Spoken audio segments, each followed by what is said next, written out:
You guys want an informative game? Yay? Nay? Nay? Yay? Because, I'm thinking we could do a little bit of an informative one right now. Genuinely.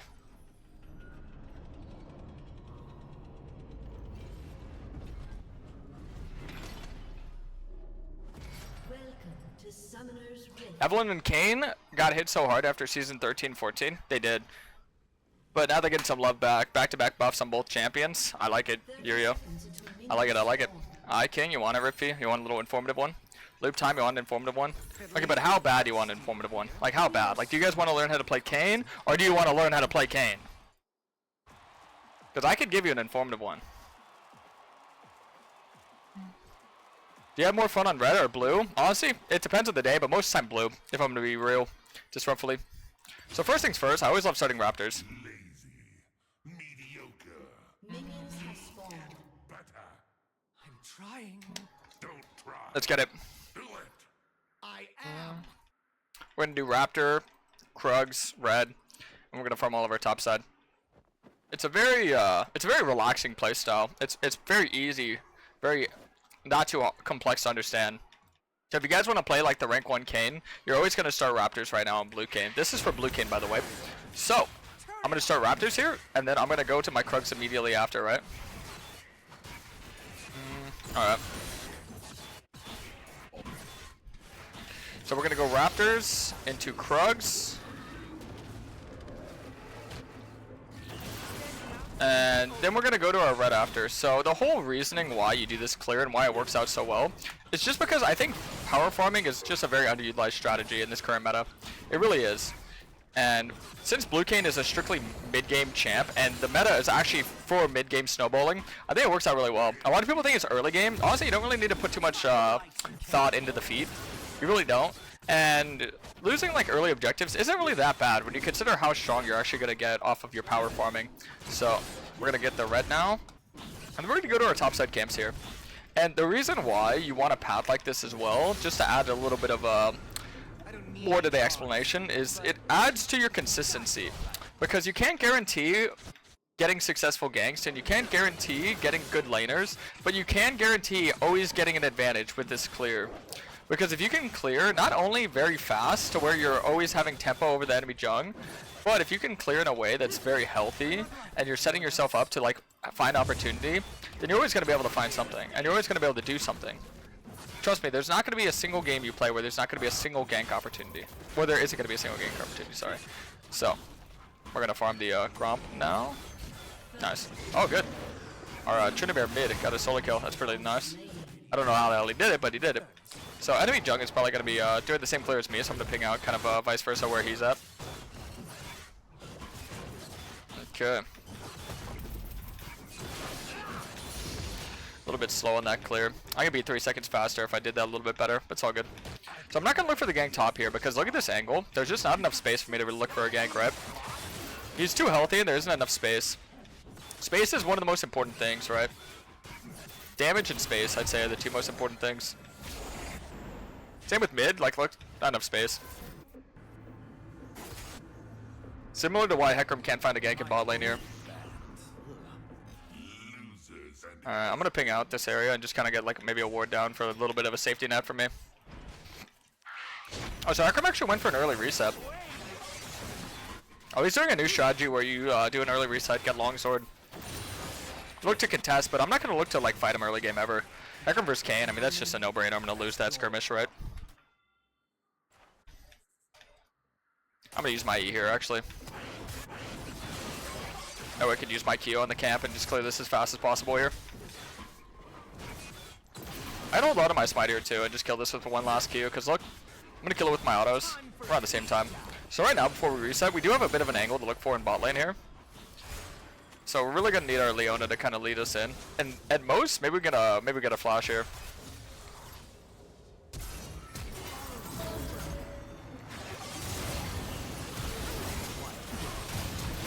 I'll take it. That's fine. Want to make sure we're getting out of that tower aggro ASAP. So we're gonna flash and a heal there. It's pretty good. She already used heal earlier. She didn't use it right there, but just letting my team know. Just reminding them. Banger alert. You guys like Avenge 7-fold? One of my favorite bands of all time. I should play it more often for you guys. Oh wow, that Leon is really gaming. Holy moly. I think they get the kill there. They don't even need me. I hope so. Nice. Huge. We get the first feat objective off that. That's pretty good. Okay, it looks like Greg's gonna get a solo bolo here. That's pretty good. Should be able to play for this top side objective here as well. Pretty confident in this one. Okay. I think playing off grubs whenever you have leverage is usually the ideal strategy if you're looking to snowball, because it gives you a lot of XP. Also gives you prio on getting that first tower. So last season I wasn't really too big of a fan of the grubs, but this season I am, because it helps you work towards the feet. And now I personally don't care about the feet because I'm not going to upgrade my boots at all. That's my strategy. I just sit on tier 1 boots all game and rush my damage. But I will tell you that it will help my team out. It does give you good stats overall. And plus getting first tower is always nice. I mean, you know what I mean. Oh, I think that guy's just dead. I'm a little bit ambitious to look to do this whenever the top laner's dead here, but the thing is I have first move on it, so I might as well start it. Worst case scenario, he's gonna come here and like push me off, but I'm not gonna die. He doesn't have flash, he doesn't have ult, he's not higher XP than me. That's the thing that you can kind of guarantee too, is that you're gonna have very high XP from this clear alone. Thanks, Chrissy. Okay. Nice, that's pretty good. Get the grubs there. Also get the scuttle RNG on our side. It's pretty nice. I'm thinking that maybe he's going to look to invade my bot side. If I was Hecarim in this position, that's what I do. But keep in mind, we kind of did like that same clear, but vice versa. So I could probably look to go invade his top side if I'm not mistaken. I could be wrong about this, but yeah, his camps should be up here. So if Tryndamere wants to just look to give camps, I mean, that's fine too. I wouldn't mind it, personally.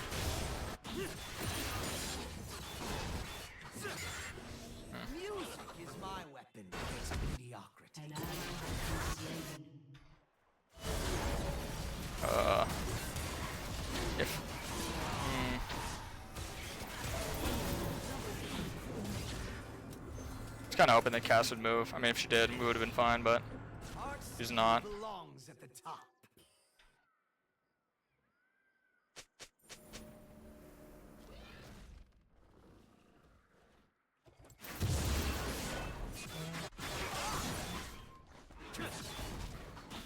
It's all good. He might be trying to do the dragon. I doubt it. It'd be a really bad call by him because I do have my tier 2 smite before him, but honestly I could just look to force the objective then. It's not a bad idea just to force the objective while this guy's on an obvious reset here. Because he was very low and he also used his ulti, so burning that ulti and having a reset, and me having a stronger smite here, it means I should just look to force this.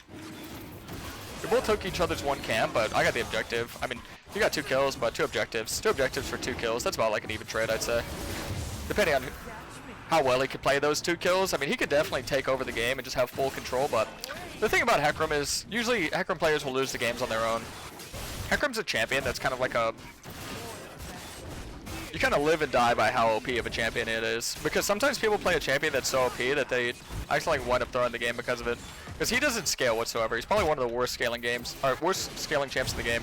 The only benefit towards his scaling is the fact that he has engage, but his engage is pretty lackluster once you understand how patternized it is, what he's going for, I would say realistically. Because a lot of people, they'd be like, oh, that's not true, Hecarim's this, that, but the thing is, every time you see a Hecarim doing well, it's because they have a level or 2 level advantage. If they're ever like the same level of any other champion mid to late game, most of the time they're getting destroyed, I'm going to be honest with you. I'm not saying this to like throw shade, I'm just saying that this is like an obvious flaw of Hecarim. I still think the champion is like incredibly OP. I think it's very good, one of the best snowballing champs in the game right now. But I will say that a lot of Hecarim players don't understand that they're playing with like a loaded hand. And the second that that loaded hand kind of self-destructs, self-immolates, it's a pretty easy game. So I'm not too anxious about it. Especially because you have to factor in itemization. A lot of the biggest caveats of League players' climb, I would say, is the fact that sometimes you just wind up poorly itemizing and then you just throw your own game. Okay, so this guy's up here. Actually, I'm picking the wrong guy, sorry. I'm just gonna reset. It's fine. Actually, I kinda wanna look for something, just because I thought maybe he's gonna like walk up part of there. If he walked up like here, we could have killed him, but it's all good. It's never too bad. It looked like go fishing. So like Graves. Yeah, but Graves is better scaling because of his Zeb. Find the lights and cameras. Hecarim doesn't really have any scaling, I'm not gonna lie to you. Oh, perfect play here. This is why I'm kind of glad I stay on the map here, because you can see Nami and By Hecarim the way, staying this on the was map, Karasmai, top who side. unironically We can just win give this the game. top side objective and go straight for the bot dive here on the MF. I'm just gonna go inside of her just in case she had flash there. So getting the bot dive here is much more worth than going for the 3 grubs, simply because of the orbs I'm getting. Yo, Pyros, thank you for the prime push. That's much. We're the best King Club, my boy. If you haven't already, you can join the Discord, get your own special role and perks as a sub. I'm gonna ping that out to be care, because they're probably gonna look to dive this guy after. I mean, if they're gonna dive this guy after, I could just run straight top and maybe save him. Dangerous. I'm coming.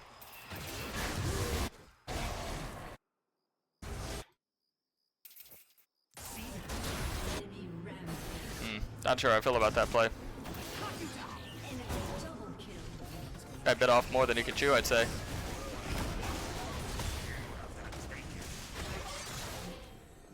Yeah, they're gonna try and kill us.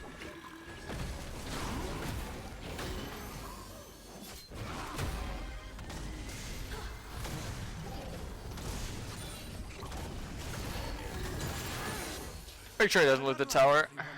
Alright, we should be vibing. Me get me form soon.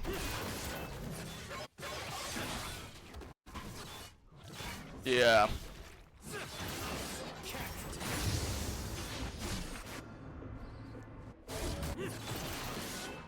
Our cast is doing pretty well. Cast goes really well as well.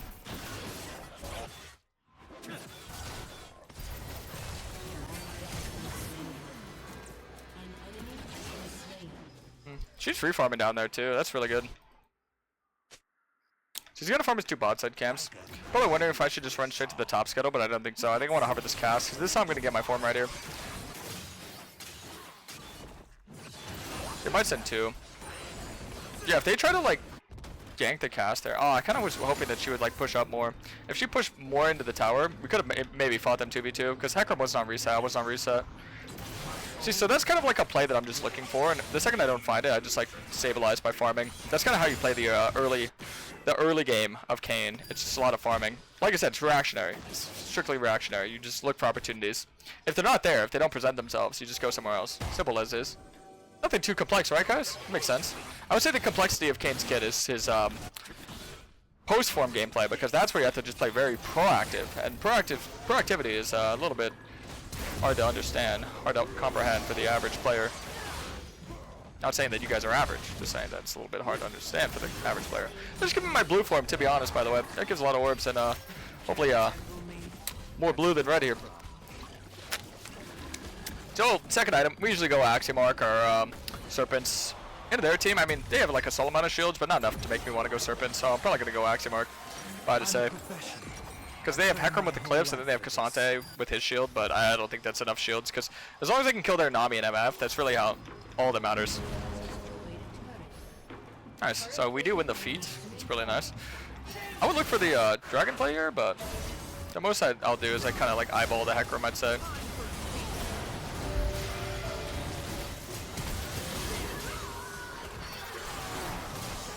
Nah, I was actually trying to last hit the kill. Enemy killing spree.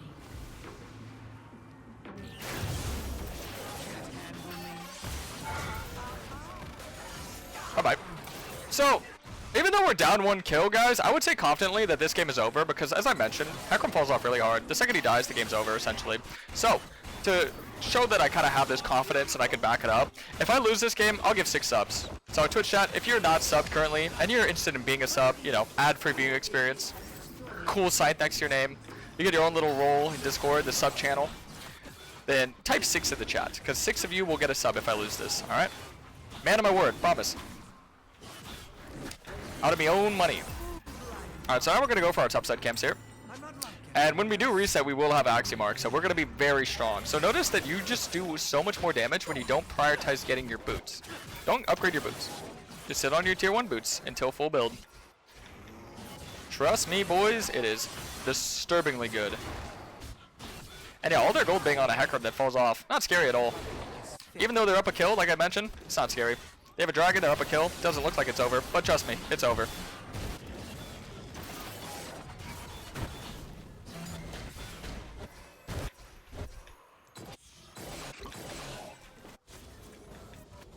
This is who I'm playing off of, my Cassie. Okay, we can look on this. With hot steel, I am unleashed.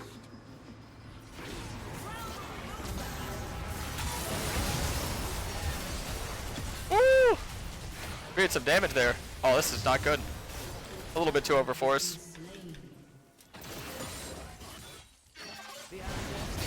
Enemy kill.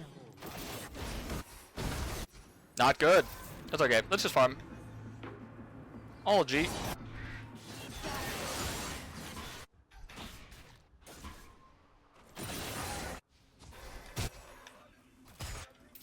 ally has been slain. I'm pretty confident that Xerath's gonna look to like wave clear here. Yeah, he is. So I will just look to dive this sucker.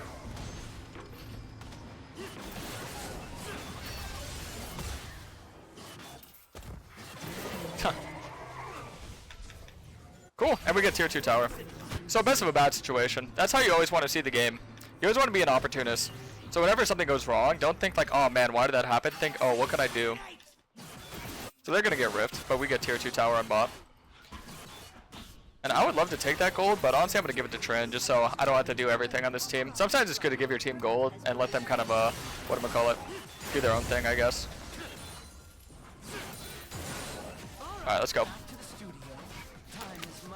What are my thoughts on Axiom Arcanus? It's really good on red, but I want to use it on blue personally. I've tried it. It sounds good. Okay, so we're gonna go this, and we're gonna go this, and we're gonna go this, and we're gonna be really fed now.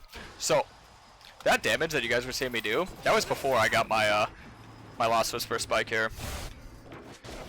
Axiom Arc isn't really too much of a spike. It's more so just like more of a utility. Usually your second item is more of a utility. Your third item is usually gonna be your main spike. I'll tell you that. If y'all are curious. Okay.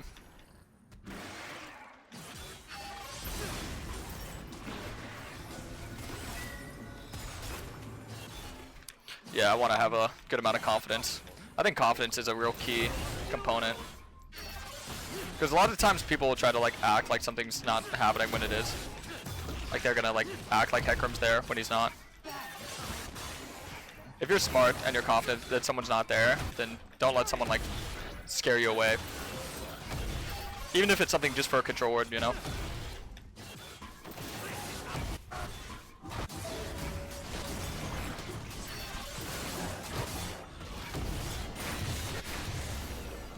I think right now a really good play would be just getting this top tower, if I'm not mistaken. I think it's a great play.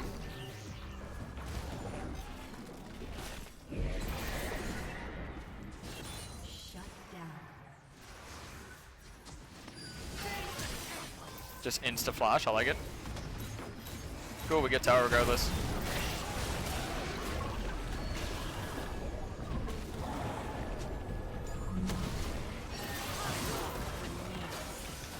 Oh, so close. Almost got a kill out of it too. I got them to use heal and whatnot. That's pretty good. We're gonna head down towards the dragon.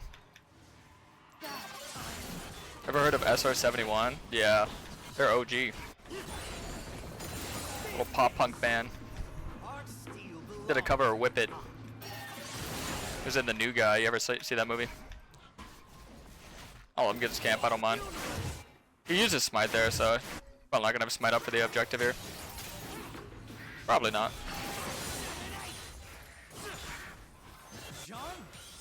On the buzz.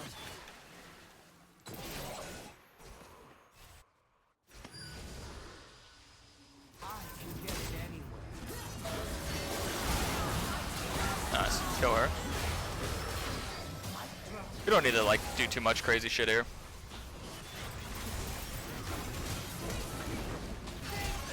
Oh, double flash. That's huge.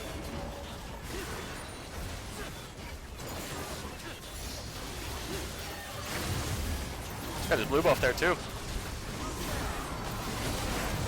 Dodge the ulties. Get the fade away.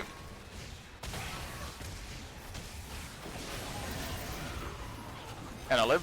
Nice.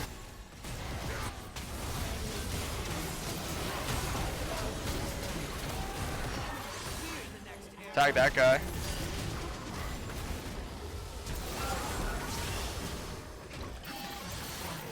Live. Oh, nice.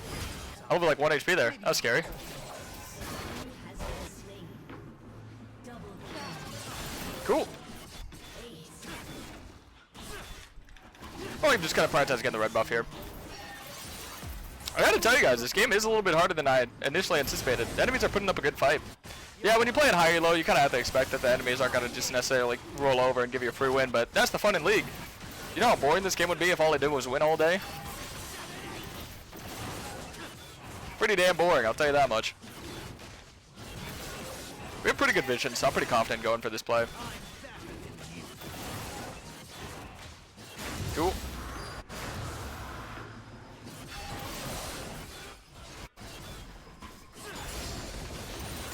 And now we get some more damage. I'm probably gonna go Edge of Night now. I like Edge of Night after Grudge. Get a little Ruby Crystal, a little bit of love for the bonus HP.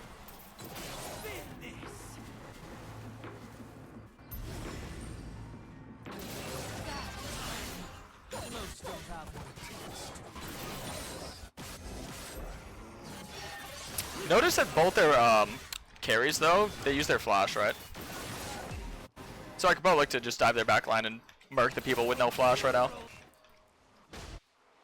Pretty good strat to me, when you say, boys. Let's find the lights and camera first.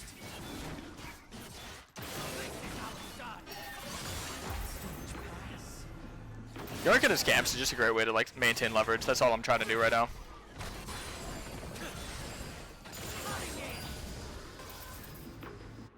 Standing out is the only option. Hey, thanks, Double Six. Appreciate it, buddy.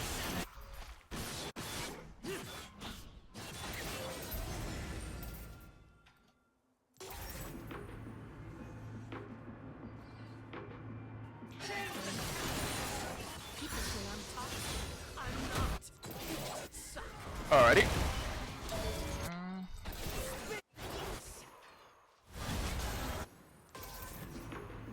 Zero's TPing.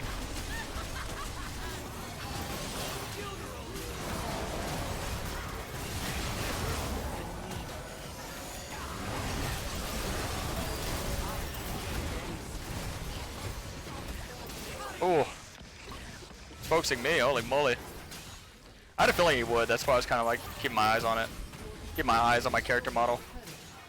Nah, I mean, Otacon sucks. Let's just get some inhibs, boys. Let's get some inhibs here. Screw it. Why not?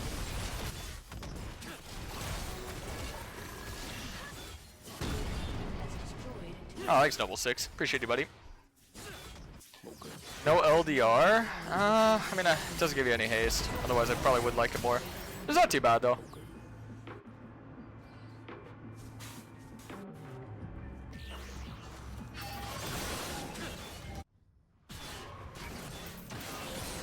TP coming in. Damn, I did not sell that guy at all. Holy moly.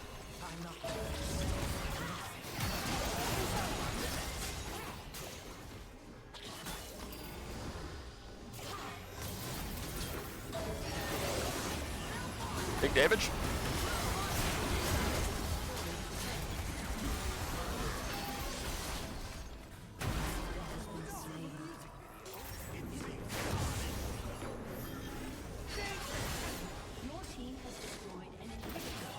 I mean, the only one who got a reset off is the Nami. Ooh! This game's over. GG's.